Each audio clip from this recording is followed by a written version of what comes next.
Okay, boys, here we go.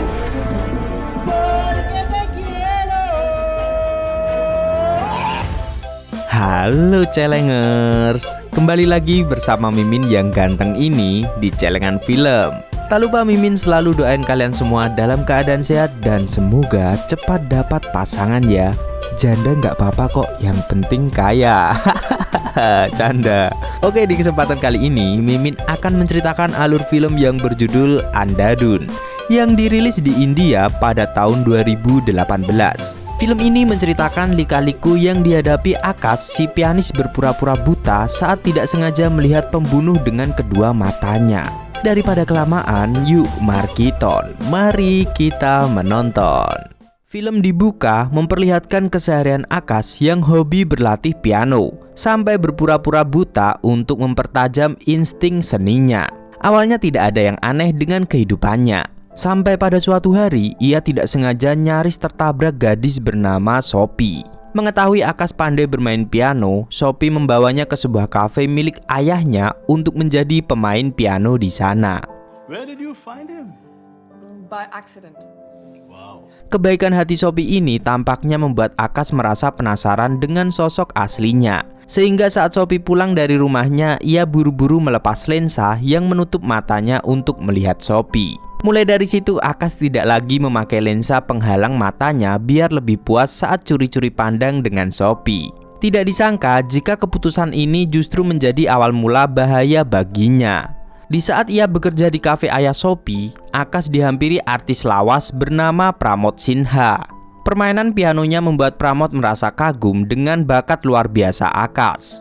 ये लड़का बहुत बड़ा स्टार बनेगा star Hari-hari masih berjalan biasa. Akash menikmati pekerjaannya dan menjalani waktu-waktu indah bersama Sophie. Hingga tibalah akhirnya Pramod mengundangnya untuk bermain piano di rumahnya untuk merayakan hari jadi pernikahannya. Keesokan harinya, Akash pergi sendiri tanpa diantar Sophie. Ia menuju alamat yang diberikan Pramod dengan bajai. Awalnya, ia disambut malas-malasan oleh Simi, istri muda Pramod Sinha yang cantik menggoda. Tapi, untuk menghindari kecurigaan dari tetangganya, Simi akhirnya mengizinkan Akash masuk. Setelah ia memastikan cowok itu benar-benar buta. Sesampainya di dalam, Akash langsung memainkan pianonya, tapi ia langsung keringat dingin saat melihat penampakan kaki tergeletak tak berdaya. Ia pun meminta untuk diantar ke toilet untuk menenangkan dirinya. Namun, di pojok ruangan sudah ada cowok berkumis tebal seperti suami Inul Daratista yang sedang memegang senjata. Meski sudah merinding disco, tapi Akash harus menahan semua kengerian yang ia tahu daripada ia didor di tempat, ya kan?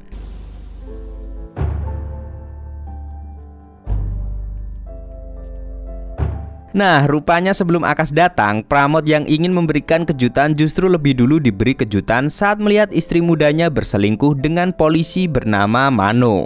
Karena sudah kepalang basah, Mano akhirnya menembak Pramod Sinha. Kembali ke saat ini, Akash masih terus bermain piano mengiringi pasangan kriminal ini meringkus Pramod Sinha masuk ke koper. Kejadian ini tampaknya membuat Akash merasa dilema untuk melaporkan apa yang dilihatnya atau tidak. Rasanya terlalu beresiko karena ia juga harus membuka penyamarannya selama ini. Akan tetapi, ia tetap pergi ke kantor polisi yang malah bertemu dengan selingkuhan Simi. Hingga akhirnya ia beralibi melaporkan kucingnya yang hilang. पागल समझा है हम लोग बिल्ली ढूंढने यहाँ बैठे हैं बिल्ला ठीक है Lalu Mano yang sudah terlanjur curiga datang ke rumah Akash untuk memastikan jika pria itu betul-betul buta. Hari berikutnya, Akash mencoba seperti tidak terjadi apa-apa dengan bekerja di kafe. Tapi Simi mulai memantau Akash karena takut pria itu buka mulut tentang kejadian yang sebenarnya. Saat ini, pemberitaan di televisi sudah mengabarkan kematian Pramod Sinha dalam perjalanan dengan membawa uang. Sehingga muncul asumsi jika Pramod dirampok. Sementara itu, Mano dengan liciknya menfitnah orang lain seolah-olah ia yang mencuri jam tangan Pramod.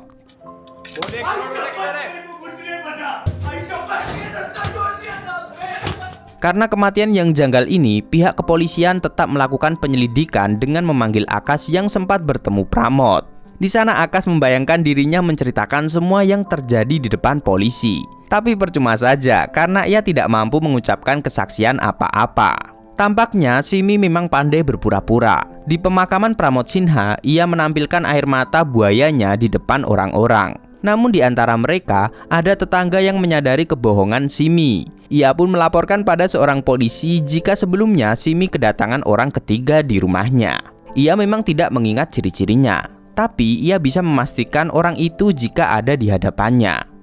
जब मैं post office से वापस आई तो वो तीसरा आदमी लिफ्ट में था मेरे साथ। Polisi itu menceritakan kesaksian tetangga Simi yang membuat Mano terbatuk-batuk karena ternyata ada yang menangkap kehadiran dirinya di rumah Simi. Mengetahui bahaya lain mulai dihadapinya, Simi yang licik bagaikan ular akhirnya bertindak. Hari itu, ia menyuruh anak tirinya bernama Dani untuk pergi membeli obat. Sedangkan ia menemui tetangga yang memberitahu polisi jika ada tamu lain di rumahnya pada hari itu. Rupanya, otak busuk Simi sudah mengatur pembunuhan selanjutnya. Tapi yang tidak habis pikir, Simi mendorong tetangganya bertepatan dengan kedatangan Akas dari lift. Lagi-lagi Akas secara kebetulan melihat sendiri kejahatan Simi. Kali ini justru saat ia melakukan pembunuhan itu tepat di depan matanya. Dan meskipun ini kematian mendadak, Simi tetap aman selagi Akas tidak buka suara. Karena polisi sudah menetapkan kematian itu dikarenakan tetangganya jatuh terpeleset di balkon. Akas yang merasa takut lalu pulang ke rumah tanpa memperdulikan seorang bocah yang diam-diam sedang mencurigainya. Tapi tak lama kemudian Simi menyusul ke rumahnya seolah-olah hanya datang bertamu. Padahal maksud kedatangannya untuk memastikan Akas buta seperti ucapannya. Ia mencoba mengetes Akas sampai akhirnya Akas sudah tidak bisa lagi menyembunyikan penglihatannya. Akas ketahuan tidak buta saat ia menghindar dari secangkir kopi yang sudah diracuni oleh Simi.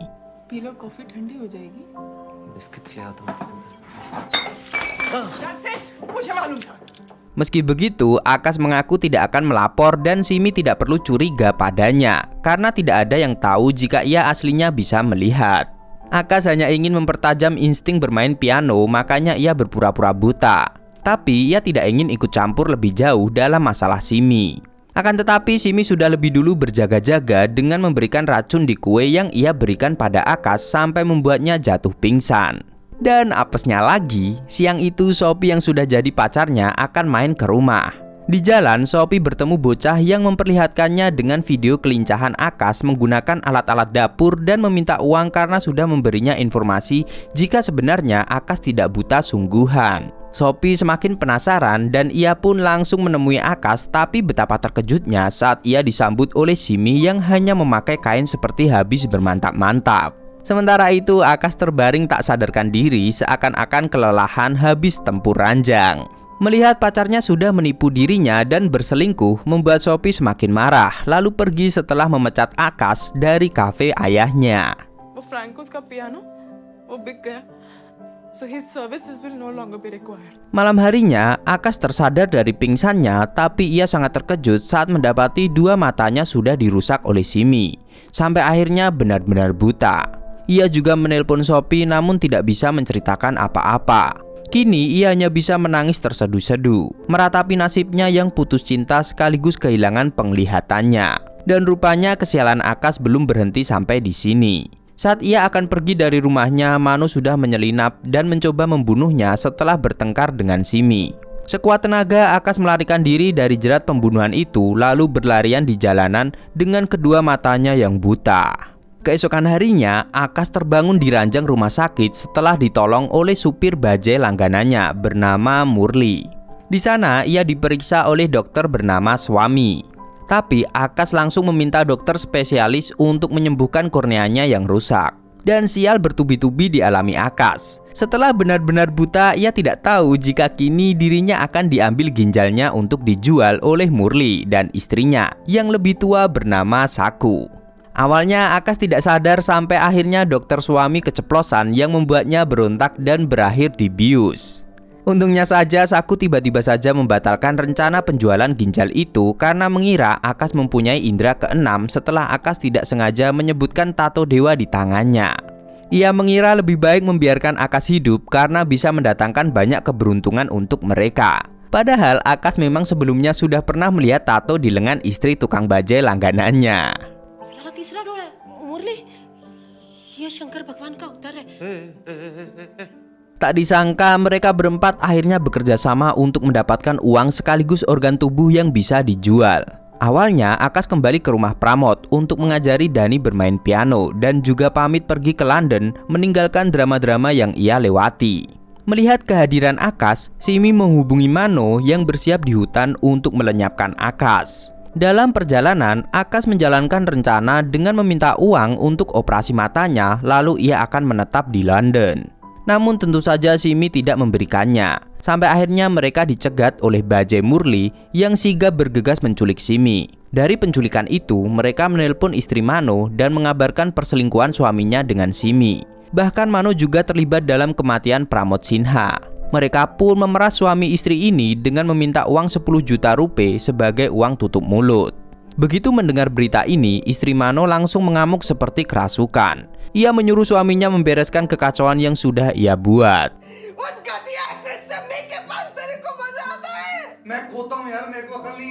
Pada malam itu, berita kematian Simi juga mulai disiarkan media sebagai kasus bunuh diri setelah ditinggal mati oleh suaminya.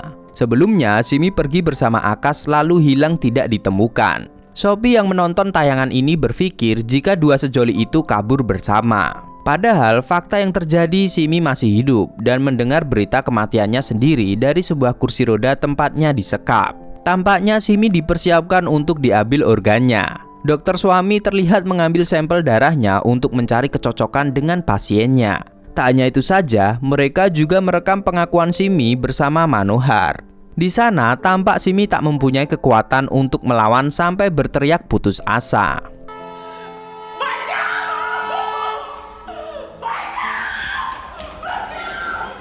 Kemudian pada besok harinya, mereka berempat akan mengambil uang dari Mano. Tapi Saku dan Murli malah mengkhianati Akas dengan mengikatnya di kursi roda lalu mengurungnya bersama Simi. Mengetahui Akas ditipu oleh rekannya sendiri, Simi mencoba mempengaruhi Akas untuk bekerja sama. Ia juga membujuk Akas untuk membuka penutup matanya agar ia bisa memandu Akas yang buta untuk kabur dari gudang tersebut. Di saat Akas dan Simi terkunci di gudang, Murli dan Saku bergerak mengambil uang dari Mano. Namun Murli tampaknya kurang cepat hingga ia tertembak beberapa kali sampai berdarah-darah.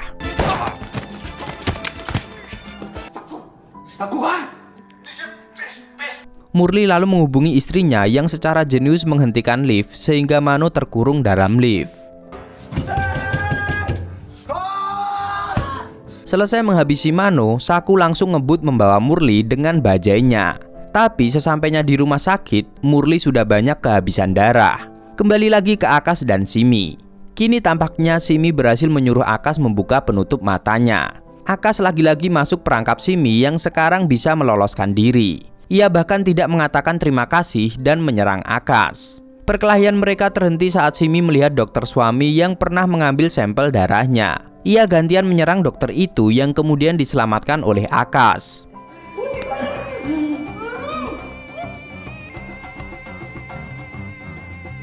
Di sisi lain, Murli tidak bisa diselamatkan walaupun Saku memohon-mohon sampai membuka tasnya yang ternyata berisi uang palsu. Bukan keberuntungan yang didapat, alih-alih hidup kaya raya bahagia, ia malah mendapat penawaran menyumbangkan donor suaminya yang sekarat. Akas dan dokter suami kini pergi untuk menemui penerima donor organ dengan Simi yang berada di bagasi. Akas tampak tidak setuju karena itu terlalu kejam. Tapi dokter suami mencoba meyakinkan Akas jika itu bisa menjadi kehidupan bagi anak yang membutuhkan. Apalagi pada akhirnya Simi juga akan mati. Lalu film pun bergerak cepat melesat pada 2 tahun kemudian. Di Eropa terlihat Sophie berjalan-jalan dan tidak sengaja bertemu dengan Akas yang sedang manggung di sebuah kafe. Selepas Akas selesai dari pertunjukannya, mereka mengobrol dan Sophie masih mengira jika Akas menipu semua orang dengan eksperimen butanya. Hingga akhirnya Akas menceritakan semua yang terjadi padanya, termasuk kelanjutan nasibnya bersama dokter suami. Di hari itu, mobil mereka berhenti karena dokter suami akan menyuntikkan bius lagi ke tubuh Simi. Akan tetapi, dokter suami justru dicelakai oleh kebangkitan Simi yang kini berada di kemudi setir. Akas masih mengira yang di sampingnya adalah dokter. Ia memohon agar tidak perlu ada pengangkatan organ dan Akas tidak akan bercerita pada siapapun. Tapi ia justru dikejutkan dengan suara Simi yang memintanya untuk turun. Rupanya Simi bermaksud untuk mengakhiri hidup Akas dengan menabraknya.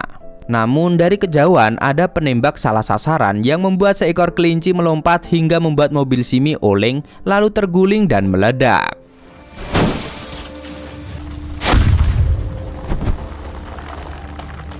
Dari situlah akhirnya Akas pergi ke London untuk memulai hidup yang baru.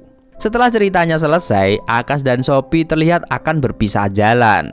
Salah seorang karyawan memberikan tongkat bermotif kelinci pada Akas.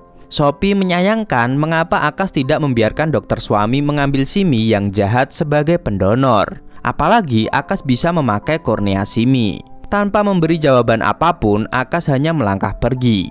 Tapi di jalan kita diperlihatkan Akas memukul kaleng dengan tongkatnya seolah-olah memberitahu jika sebenarnya Akas sudah tidak lagi buta. Pak Camat kecantol kawat dan film pun tamat.